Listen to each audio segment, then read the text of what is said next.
สวัสดีทุกคนถือว่าบอกว่าสิเป็นชาว YouTube TikTok Facebook พี่น้องทั้งชอปปลาวแล้วก็ทั้งพังไทยพี่น้องตอนนี้บ่าวคำกามารีวิวสวนมันงอชุดถ่ายถือว่าข้างชุดถ่ายตอนนี้มี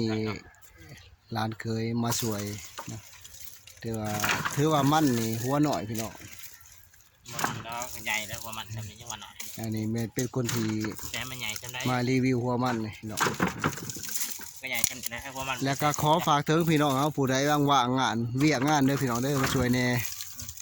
อยู่ที่เมืองคงชิโดนเฮานี่แหละบ้านปงที่บ้านปงเฮาเมืองคงชิโดนแล้วกับพี่น้องเฮาผู้ใดสนใจเด้อพี่น้องเด้อจะได้ไม้ซักนี่จะได้ไม้ซักไปหับใส่จากไปเทือนบ่เฮ็ดตูบหรือว่าเฮ็ดเถียงให้เถียงหน้าหรืออยากไปเฮ็ดปุกเก้หรือว่าอยากไปปรุงแต่งเฮ็ดตู้บ่หรือว่าเฮ็ดเตียงก็สนใจก็ถักเข้ามาเด้อพี่น้องเด้อไม้ซักนี่ไม้ซักนี่ไม้ย่างต้นใหญ่นี่แล้วก็มีไม้ย่างมีไม้ชะครามแล้วก็มีไม้พุ่งต้นใหญ่นี่พี่น้องนี่ก็ไม้ซักแต่ผู้ใดสนใจเด้อพี่น้องเด้อไม้ซักเขามีทั้งหมดแม่น50ต้นใหญ่ถือว่าวันรอบ2 เมตรแล้วพี่น้องเขาสนใจนะพี่น้องแล้วก็พี่น้องเขาสนใจผู้บ่าวเสื้อแดงนี่เสียหยานี่อยู่คนเดียวเลยถ้ามีเมียโสดอยู่นี่พี่น้องเขานี่แม่นงวดชุดถ่ายนี่ถือว่าหัวใหญ่ยาวเราใจคือเขาว่าอันนี้แม่คนที่มาช่วยเวียกร้านเคยเพิ่นวางเวียกเป็นนี่ก็เอาเกลือไปใส่เด้อมีเกลือใส่พี่น้องเขาสนใจนี่เพิ่นก็ถูกแห้งได้พี่น้องนี่เกลือปีใส่ก็บ่มีใส่ก็บ่มีเสื้อสิห่มก็บ่มีนี่เจอกับขาดลำบากระบนแห้งนี่มาจากสวรรค์เขตถ้าผู้ใดคือเห็นแล้วก็กดไลค์กดสิแท้ถึกใจมาแน่พอได้ซื้อเกลือให้เราถูกแห้งนี่ขายมันชุดนี้ได้สิหายเรา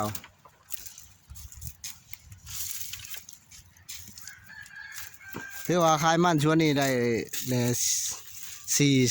42 ล้านพี่น้อง42 ล้านเป็นงวดชุดท้ายก็คือสิได้อยู่50 ล้าน50 ปลายล้านคือสิยังบ่วิทย์นี่เด้อพี่น้องเด้อยังบ่วิทย์นี่ถือว่าทั้งหมดปีนี่82 ล้านถือว่าจ่ายไปแล้ว30 ปลายล้านยัง50 ล้านบ่พอย้ายใช้มาให้เฮ็ดมันแห้งถูกเนาะฉะนั้นอยากให้พี่น้องเฮาผู้ใดกดไลค์กดแชร์กดติดตามพี่ได้สิได้เงินก็ช่วยบอกแน่พี่น้องเฮ็ดมันหลายไปได้แห่งนี้หลายนี่พี่น้องได้เนาะใช่ป่ะนี่พี่น้องนี่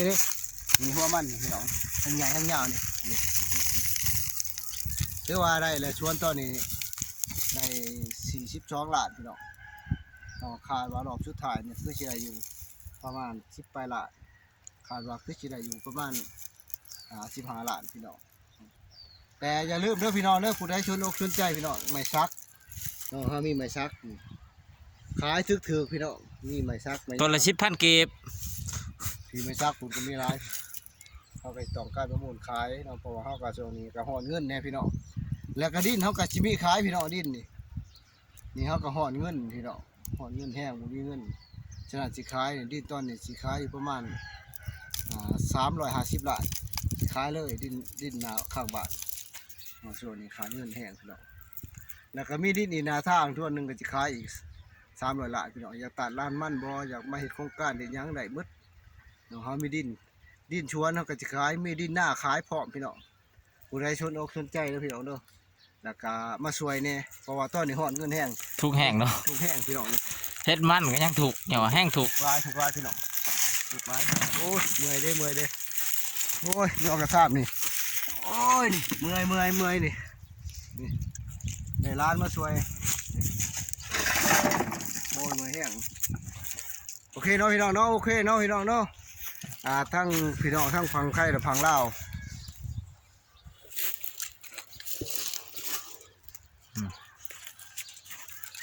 ตะกะตัดออกตะกะตัดออก โอเคโอเคโอ้ยพี่น้องเฮาฟันหัวใหญ่หัวยาวเล้าใจคือเขาว่า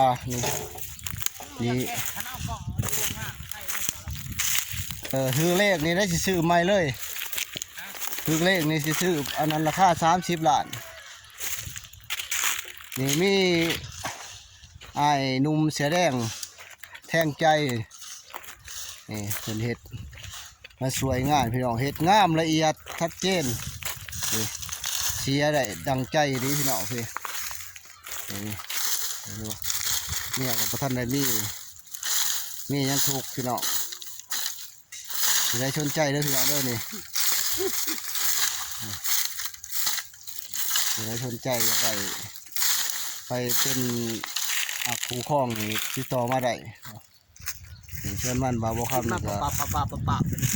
เชิญมันบาบคำนี่ก็แค่บาทนี่พี่น้องนี่ผู้ได้ต้องการอยากได้สิขายนี่สิขาย300พี่น้อง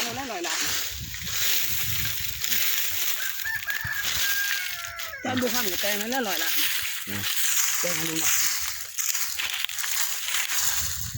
อันนี้ผมว่านี่สิแต่งให้เลยดิเจ้าดินตัวนี้ได้รับประกันให้นี่ไม่เฮมไม่ซักพี่น้องสนใจติดต่อมาเด้อพี่น้องผู้ใดต้องการอยากได้ไม่เฮมไปเฮ็ดโตตังเตียงกูได้เจอทุกทีทุกอย่างไม่ซักต้นงามๆพี่น้องนี่ต้นใหญ่ๆ